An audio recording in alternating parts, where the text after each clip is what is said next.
আমার অনুভূতি আসলে ইটস বিয়ন্ড স্পিকিং। আমি আমি আসলে এখন ভাষা হারিয়ে ফেলেছি, আমি কি বলবো। ছোটবেলা থেকে সবসময় আমার স্বপ্ন ছিল যে বাংলাদেশকে আমি রিপ্রেজেন্ট করতে চাই, কিছু করতে চাই বাংলাদেশের জন্য, নিজের দেশের জন্য কিছু করতে চাই। বিউটি প্যাজেন্টে জয়েন করা, সত্যি বলতে আমি ছোটোবেলা থেকে যখন প্যাজেন্টগুলো দেখতাম আমার তখন মনে হতো কত ভালো লাগবে না এভাবে সামনে গিয়ে হাঁটতে, এভাবে ওয়েভ করতে। So then I thought, why not participate in one?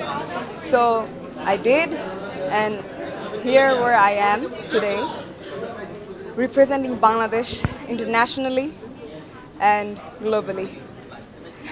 So আমি আসলে অনেক খুশি। ধন্যবাদ আমাকে বেছে নেওয়ার জন্য। প্রথম হবে সেটা মানে প্রত্যাশা করেছিলেন, মানে সাহসটা কতটুকু ছিল? প্রথম হব, সাহস অনেক ছিল, সাহস আসলে অনেক ছিল। আমাদেরকে যারা গ্রুম করেছেন, যারা আমাদের সাথে ছিলেন, তারা আমাদের সবাইকেই ইকুয়াল ফিল করিয়েছেন।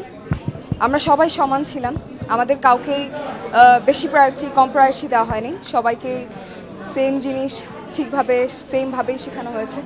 সাহস আমাদেরকে অনেক জুগিয়েছে, কিন্তু ফার্স্ট হব আমি আসলে আশা করি। আচ্ছা, একটা প্রশ্ন ছিল, আপনাদের গ্রো আপের টাইম কত দিন ছিল? আমাদের গ্রুম আপের টাইম ছিল 3 দিন।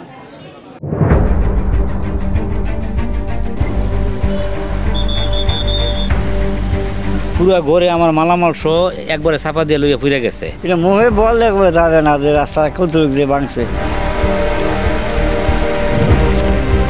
200 বছর আগের ঐতিহ্য মাটির ঘর ছিল, ওই মাটির ঘরগুলো একবারে ভাঙ্গা নিচে পড়ে গেছে। মানুষের তো অসহায়, করার কিছু নাই।